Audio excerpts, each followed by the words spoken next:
so we can see, duh.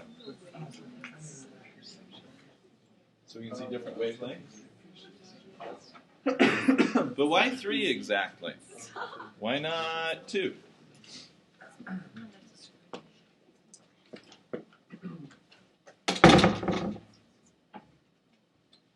There are fewer people today.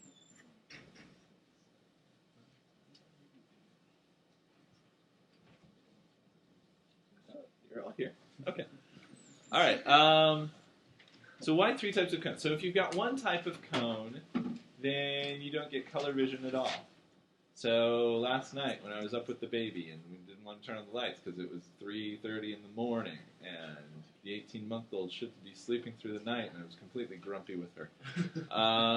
But I was thinking about color vision because that's what I do at 3:30 in the morning. And I noticed how grainy everything looks, right? So what am I relying on in that case? With the lights off, I'm dark adapted because I've been asleep for 3 or 4 hours. I'm using rods, right? And so am I going to have very good detail vision? No. It's going to be pretty crappy, but it's going to be more sensitive, right? So the visual scene is going to look kind of grainy. And I noticed the color. What color do you think it was? Blue. Yeah. Why blue? Because rods are maximally sensitive to about blue. Right, exactly. So that seems to contradict this first point, though. So if I... Will you remind me, are blue medium, short, or long? Yeah, so how does it go? So if we list out Roy G. Biv,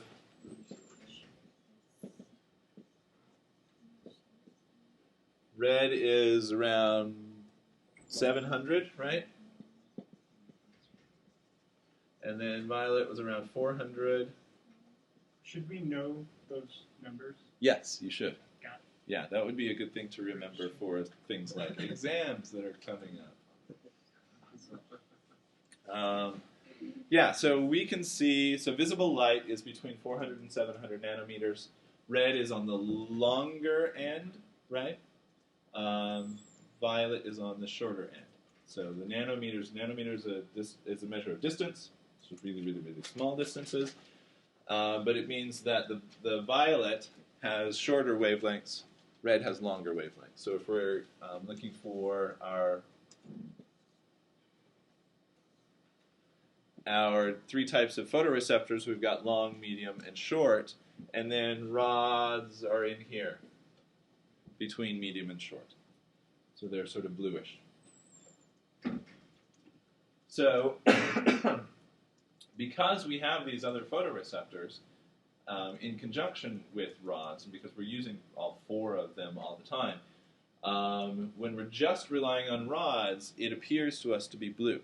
If all you ever had was rods, though, and you didn't have these others to compare against, would it appear blue? So if you are a rod monochromat, you were born with only rods, would you be able to say that that's blue? No, it would just be shades of gray to Well, you. you wouldn't know what blue was. Right, exactly. So you would still have the same physiological response. It's just you wouldn't know what blue was exactly, because what is color? Does color exist in the physical world? No, color is your phenomenological perception of the physical stimulus. In that case, wouldn't objects that were reflecting blue light appear more detailed than the rest of? Not necessarily, because objects that are reflecting, say, green or yellow, if they're really intense, they're still going to activate the blue ones, just not quite as much, right?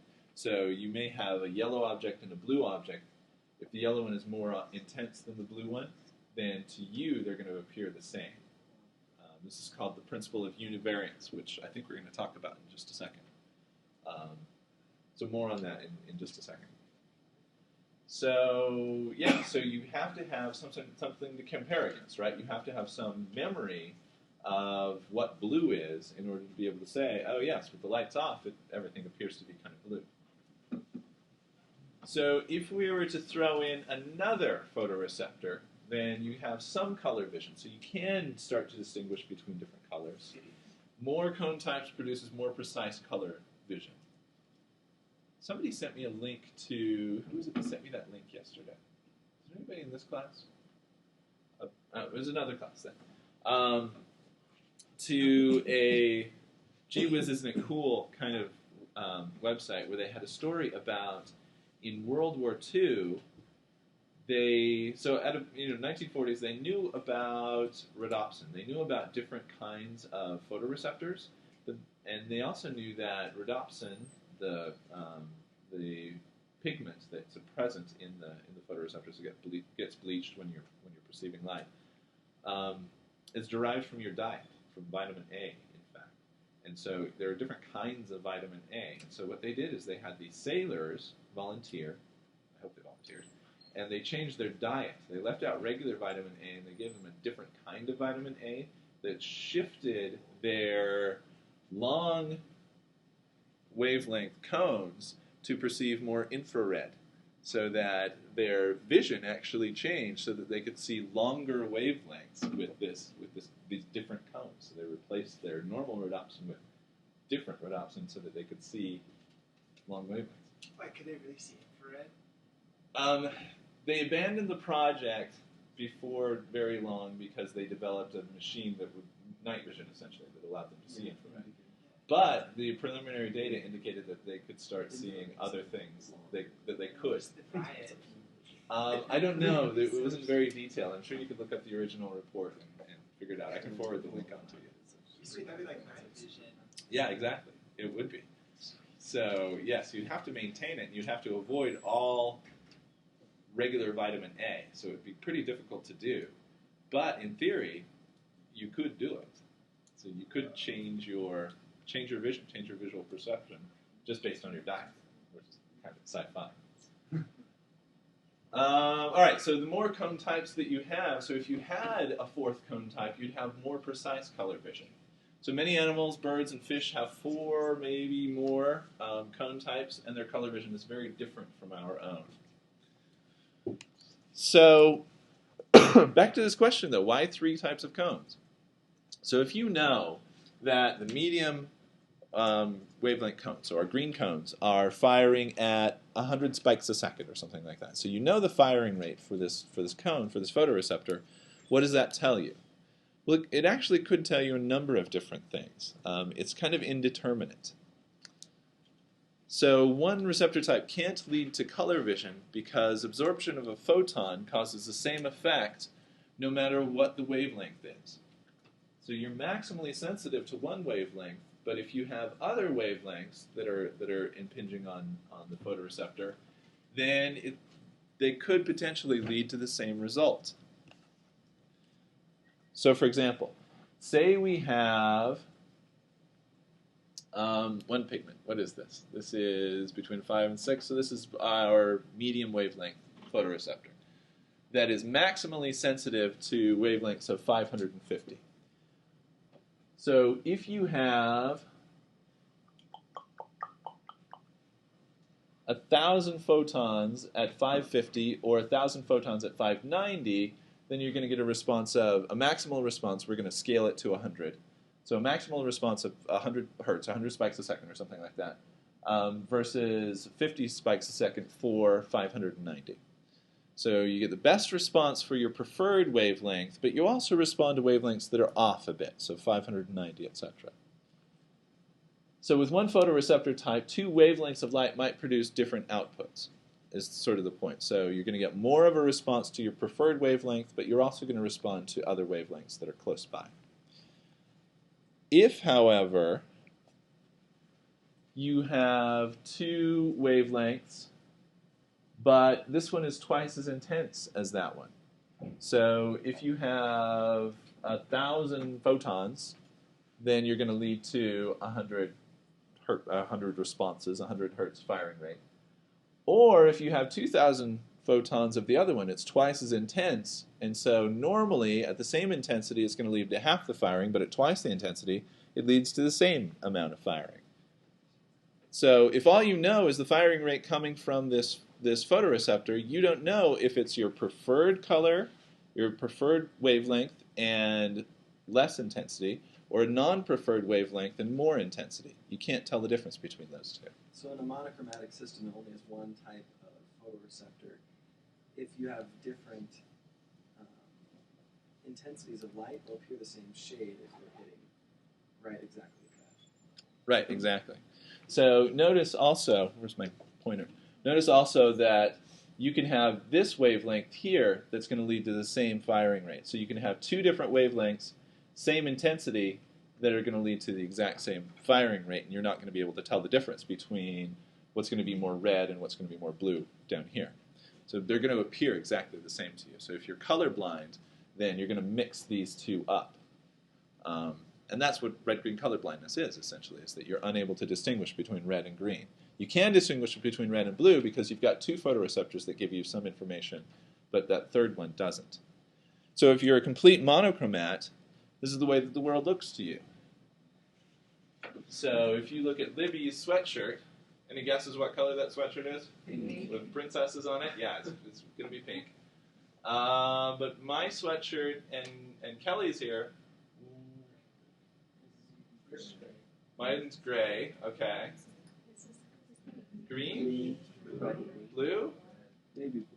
Maybe blue? It's actually dark gray. So you could get away with monochromacy here and just an inference about what color princess sweatshirts are. My hat? Any guesses?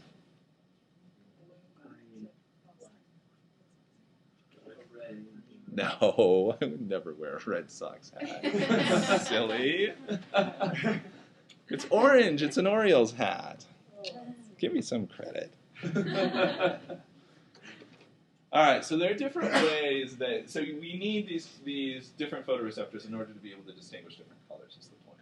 So if you've only got one, then you're out of luck. You're what's known as a monochromat. So typically, monochromats are rod-only monochromats. So it's a person with only rods, or one cone type and no rods, but that's going to be very rare. Lambda is short for wavelength. So you only need one wavelength to match any color. So you're truly colorblind here.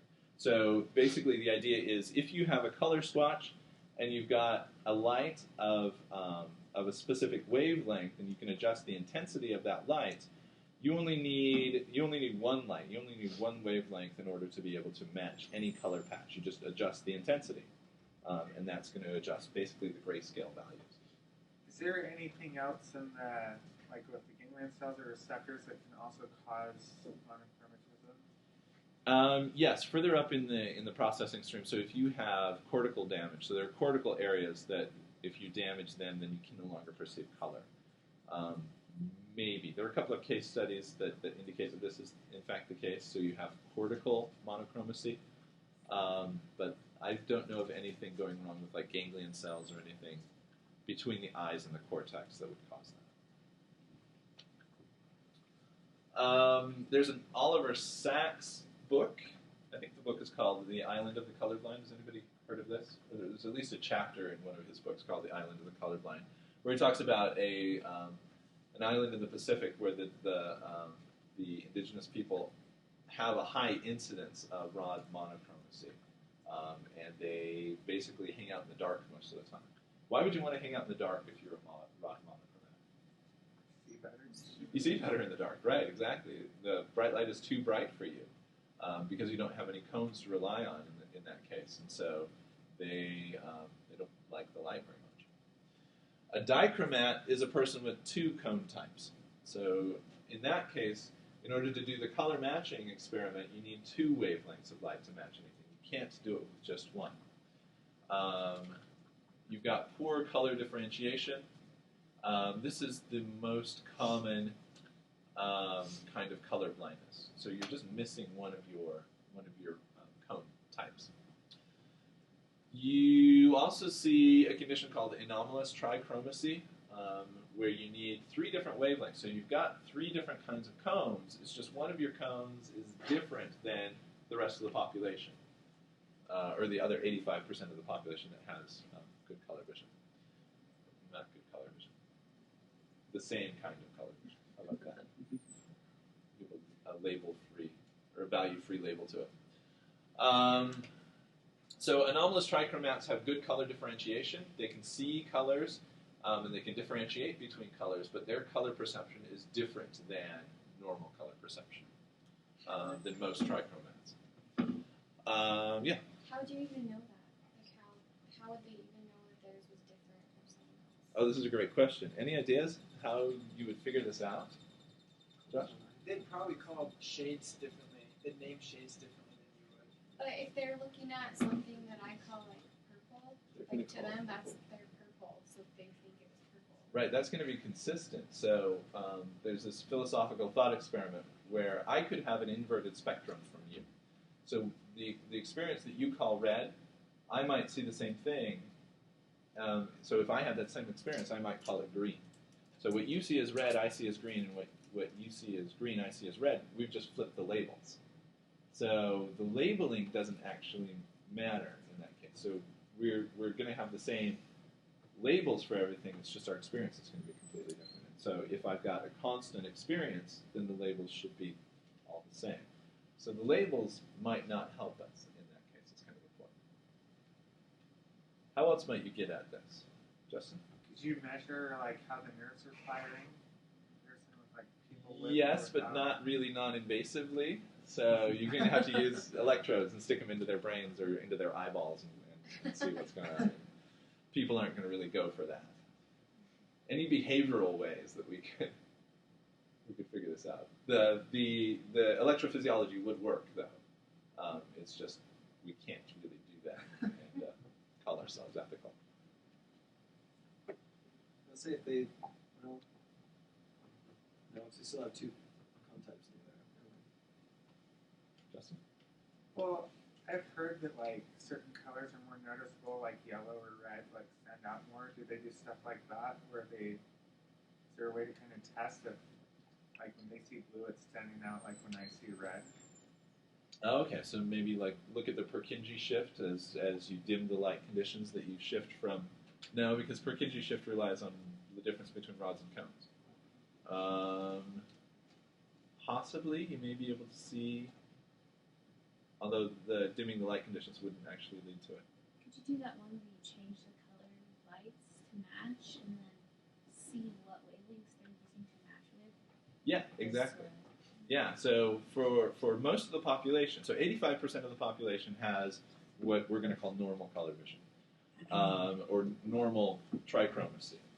And so if you give all of those folks the three different wavelengths of light, if they're the same three wavelengths and you have them match a color, they're going to come up with the same distributions, the same proportions of those wavelengths.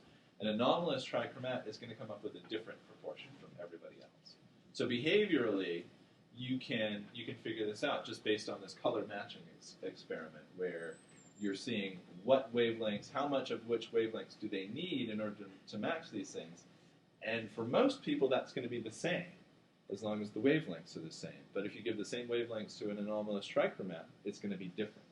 And so if you're just doing this behaviorally, and you're not looking at their physiology, you're not looking at how their rods respond, or how their cones respond, then you're going to think, I need to throw out these data because this person is different than everybody else.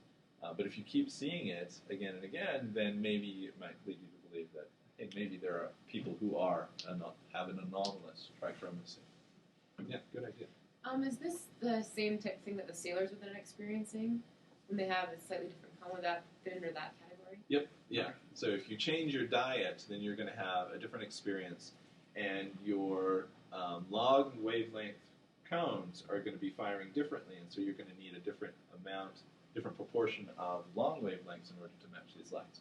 So yeah, so anomalous trichromacy may just be due to a different diet, for example. So it might not be anything genetic. It might not have anything to do inherently with your genetic makeup. It might have something to do with how you're living. So maybe all Mormons are anomalous trichromates. All that clean living, changing your color vision. Literally changing how you see the world.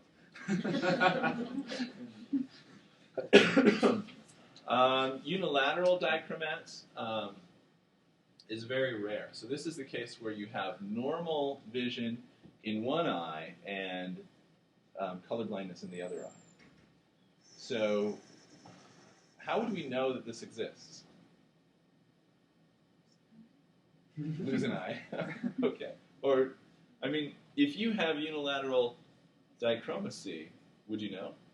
Yeah, it seems like lots of times you close an eye, or for one reason or another, and you notice that it's different.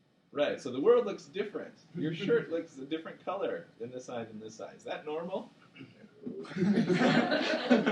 But it's very interesting. Why? Because now we know. So now we have somebody who can explain what it's like to have both color blindness and not color blindness. We can have somebody explain what the world looks like to a colorblind person, to a person who has normal color vision, and it'll make sense. Like when someone has a lazy eye and the other eye kind of like takes precedence and ignores what's going on. Does that happen with this ever? Like it'll ignore like the one that's less, like has less color. Yes, you are going to get some competition. So I'm trying to think if there are any Well, your cells that are sensitive to differences in color coming from the two different eyes. So you've got cells that are sensitive to differences in sort of perspective between the two different eyes, and we'll talk about that later when we talk about depth of perception. It would be like if you were to take a colored lens and put it, you have a clear lens on one side and a colored lens on the other side and put on glasses. It'd be like that. So, or like the 3D glasses with a red lens and a blue lens, right? So what happens in that case? Do you ignore the red and start paying attention to the blue, or do you use both? I think that they would actually use both and integrate both sources of information. It would just be a little weird. You get used to it after a while. I don't know. I've got 3D glasses, so maybe I'll put them on for the whole weekend and see after a while or not. I was just thinking, like, when your eyes eventually adjust, because I know, like, when you go skiing, you have goggles and they're kind of like orange. Mm-hmm. And so when you first put them on, everything looks orange, and then after skiing a whole day, you take them off and, like, everything looks blue. Yeah. So, like, maybe your eyes just, like, adjust to having one functioning. Right, and it's not your eyes that are necessarily adjusting, is it? It's your brain. Your brain adjusts to the input coming from your eyes, so maybe you just get used to it. So maybe I don't think that you're going to prefer one color over the other. I think that you're just going to get used to it. It's only when you close one eye or the other that things are going to go different. I was like thinking about visual pathway back to like your optical chiasm and all that. Like you're still perceiving the left half of space with this part of your cortex and the right half of this one. So the information would just overlap and your brain would compensate. Wouldn't it? Most likely. You've still got some segregation of the information coming from the two eyes. So you've got ocular dominance columns, for example, in B1. We talked about those. So you should still be able to manipulate people's color perception coming from the two eyes. But yeah, your brain is going to integrate this information coming from the two sources. Thomas? You do have a dominant eye and non-dominant eye, though. That's true. And so you could, I mean, I would assume that the brain would take more information from the dominant eye and do whatever that one does. And then Maybe just go with that for the color and information. then just override everything else. So do you guys know how to find your dominant eye versus your non-dominant eye? Yeah, so you do this. So pick a point, so the L here, line it up such that you can see the L through the little hole there, the aperture, and then bring it up to your face. And whichever eye... We just did that. Oh, I've done it where you if you close one eye. oh yeah, so line it up, and then close one eye, and the one where you can still see the L. That's weird. I'm a left eye dominant. Are you left eye dominant? Yeah, left eye. Really? How many are left eye dominant? That's weird. 5. Josh is right eye dominant. Okay. How many are right eye dominant? Okay. Well, I think crossing this, because I'm right-handed. Yeah. I think that's what it is. Yeah. Yeah. So, who are our lefties? We had a couple. I mean, left-handers. Sorry. So, are you both left eye dominant? I'm right-eye, I think. Oh, Maybe really? I did it wrong? No. It's very difficult to do this wrong. So, you're probably right eye dominant. Just so you can see. I always assumed that everybody was right eye dominant because everybody's right-handed, right? So I always assumed that that matched up, but that may not be a good assumption. I've never seen any actual data on that. So you lined it up to your right eye. But you still see two out here. If I switch over, it can be right eye dominant. Yeah, you can sort of force one or the other, but one is going to be slightly more than the other. So I kind of like Thomas's idea that maybe your dominant eye sort of takes precedence in this case. There are so few of these people that it would be hard to figure out. I mean, for the 3 or 4 that we know of, we could ask them, but that's hard to sort of generalize as to what's going on. Justin? I was thinking of those experiments with cats when they raise them in buckets with like lines going a certain way. Did they try to manipulate how like animals respond to color with similar experience? Like, can they induce stuff like monochromatism just by surrounding them in like black and white so their eyes never respond to color? Would that work? So there's this philosophical thought experiment again. So I'm drawing on my undergrad major as a philosophy major. So the question is, say you are raised in one of these environments. It's all black and white. There's no color in the environment, or at least there's no color red. It's always black and white or other colors, but never the wavelengths that are red.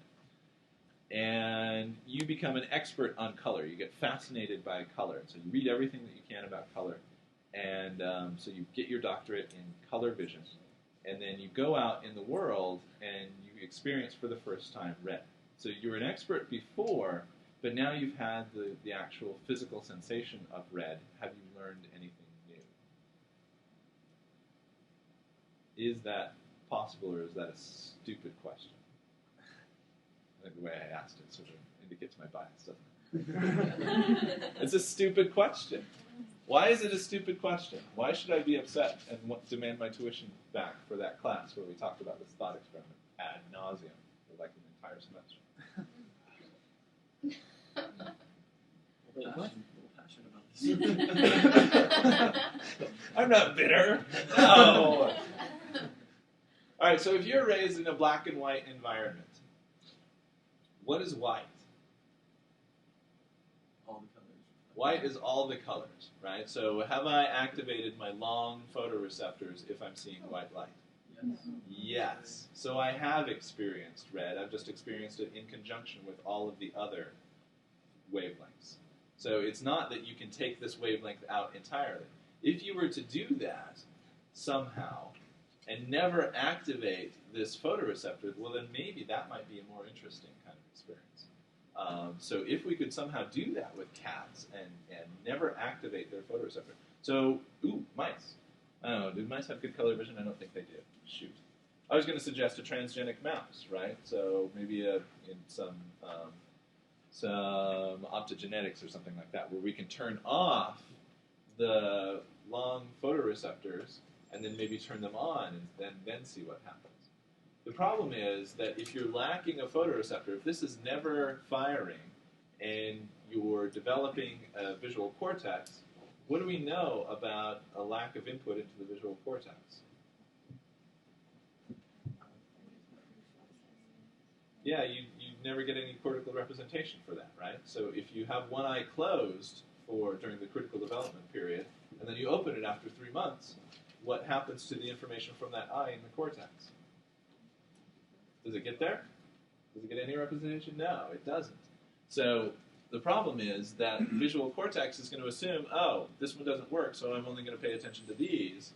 And so if you turn this on after a while, then you're not going to get any representation for that. So I don't know that it would work. Certainly wouldn't work in the sense that my philosophy professors wanted it to work. What do you see? Numbers. So what's that one? 25, 6, 8, 56, 29, 49. Anybody not see those? Shoot. Foiled again. I keep holding out, waiting for this to happen. Do you guys see patterns in these? Like, do the butterfly wings have patterns and numbers on them? Oh, wow. Oh. That's hard. So this is a little more challenging than the dot thing. This one's 3. Let's see. This one is a 1.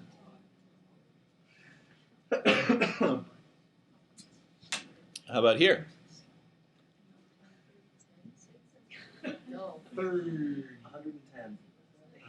No. It says no. So this is a reverse color blindness test. So if you were colorblind, then you would be able to see something here.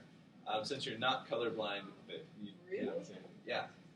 So colorblind folks are supposed to be able to see something here. What am I supposed to see? I'm not sure. 56? No? Oh, yeah. So, and oh.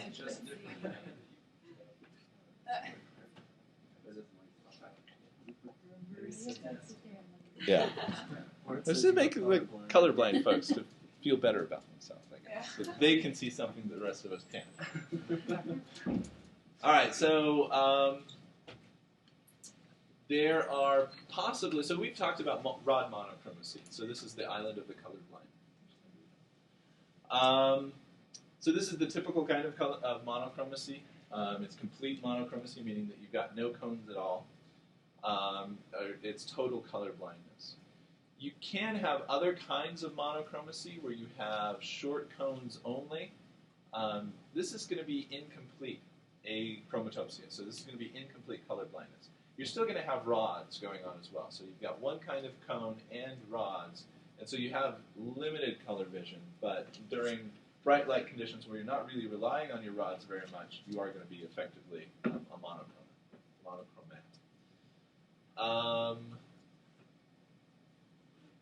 There's some question as to whether this could possibly exist, whether you can have normal visual acuity and complete achromatopsia, so a complete inability to see color, may or may not exist. This would be the case where you have, never mind.